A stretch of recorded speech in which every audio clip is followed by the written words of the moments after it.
Hi, my name is Emily and welcome back to my channel. If you're new here, I make videos about minimalism, motherhood and Montessori.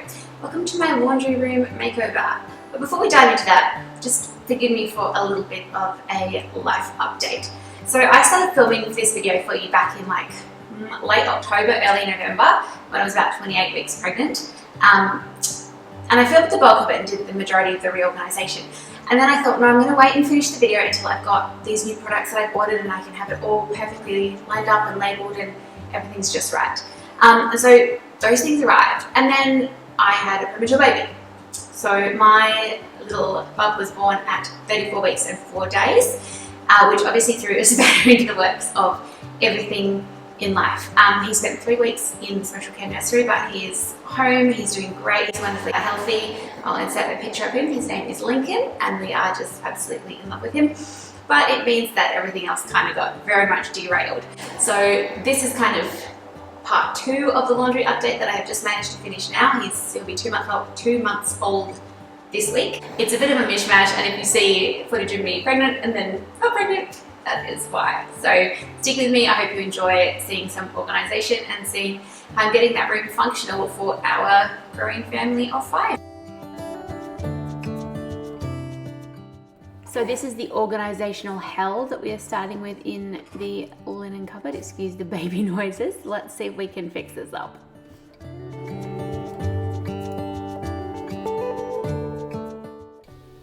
Okay, before I start, when I was planning this, I did a quick run through Kmart and through IKEA, which is obviously what you do with any kind of organisational system. So it's tripod legs. And even though a couple of things I wanted were out of stock, I think what I've got here, combined with the pieces I already have, should do the trick. Okay, you might be able to see Violet having a great time with the swing set out there. These are my cleaning products. Mostly switched to these refillable ones. The company's called Pleasant State and you can get refills. So I've got a bunch of them. Refill soap bar and you basically dissolve them in water. They work great, I really like them, but I haven't had a system to kind of get rid of anything else that I have that I'm now not using, and also to make sure that I'm storing these somewhere where I know I'm going to remember that I have them. They're also bringing out a detergent and hand soap box, or 2 like pump bottles. They're also the same system with the refills, and I have pre-ordered them but they haven't arrived yet. So when they do, they will go up in that corner where my current hand soap is for like washing stuff here. For now, I want to kind of cull all the extra little bits of cleaning stuff that we just don't use, and organise this so it's neat and accessible, and like the cloths are with it, and yeah, just so it's all set.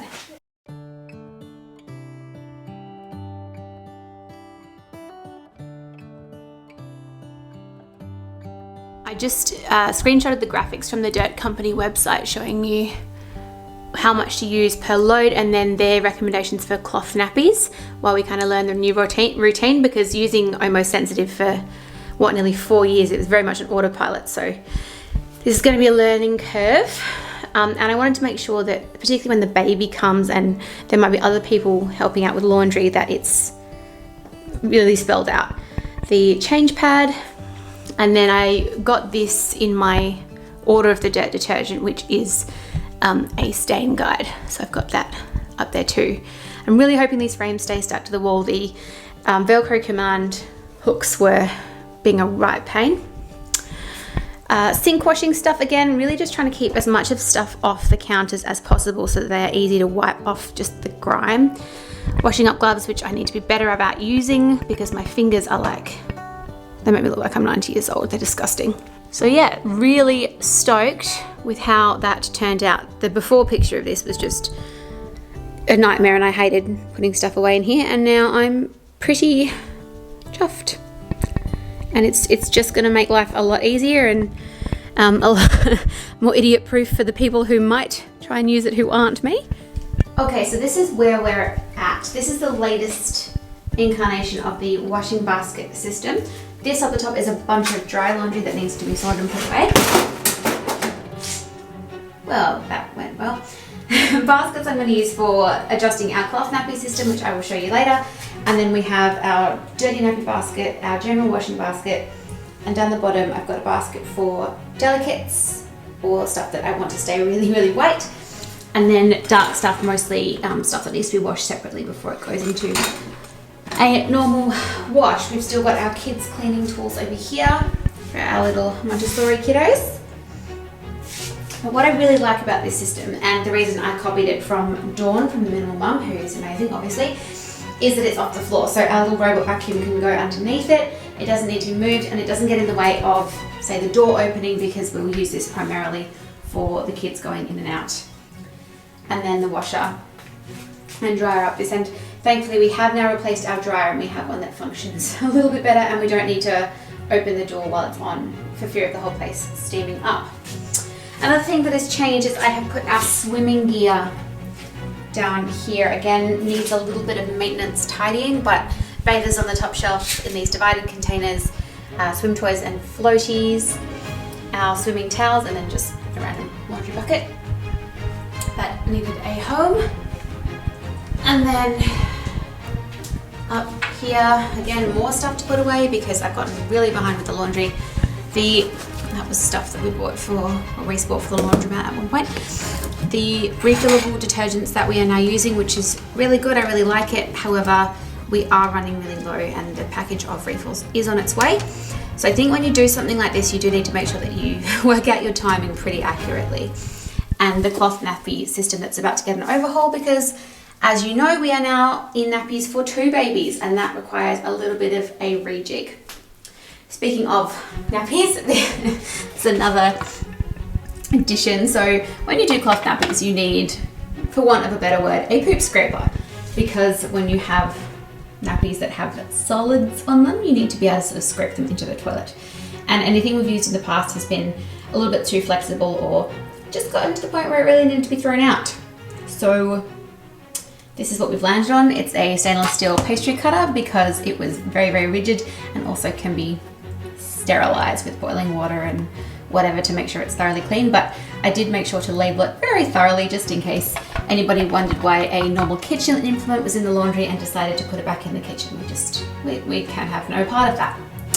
So yeah, let's get to it. Okay, for the most part, this part of the laundry makeover is working well. The baskets up the top are fine. However, these baskets down here, not quite right. I think what's going to work best is actually allocating one of these grey tubs for each child's bedding.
So I have a goal this year with this channel of pushing past perfectionism in the name of consistency. I've started so many videos, and then because I've been waiting for the perfect such and such, I've never finished them, and I don't want to do that anymore. So while I could wait until the other basket was on the wall and the nappies were all prepped and folded and, you know, everything was, quote, perfect, I'm not going to do that. I'm going to say this is my finished product and I'm really happy with it. So we have our washing / nappy station with our outside baskets, I guess you call them. The nappies for both my little boys, which will need labels, but again, not waiting for perfection. My dirty washing section, our little Montessori kids practical life section, linen cupboard with all the stuff that sort of gets used occasionally, linen, everyday cleaning stuff, endless amounts of linen, and then just the night nappies that we use, soaking meat inserts, and the things that we will use at the sink to handle cloth nappies. This is our bin, and this system has worked really well. I actually think that was a total win. And our swimming gear cupboard. Again, I had too many bins in here trying to make it perfect. It's actually much better with fewer things in it. Changing pad, very old vacuum that kind of works, but I'm gonna keep it there till it completely dies. Our washing instructions for stain removal, and then for cloth nappies using the Dirt Company detergent, which I do really like, by the way. I do rate it. I think it's great. But I just have to work out exactly how much we're using. And then color catchers. Gotta have color catchers. A couple of those night nappies at the ready, and my lingerie bags and dryer balls, which, oh my goodness, they're getting really disgusting. Cheeky wipes, which we use for changing cloth nappies. And then we keep a spray sunscreen here because we're right next to the door to the backyard, and a nappy cream. My lovely new dryer, which I'm super happy with. Reliable old trusty washing machine, and nothing in the way of the door. And some cobwebs, because let's just keep it real.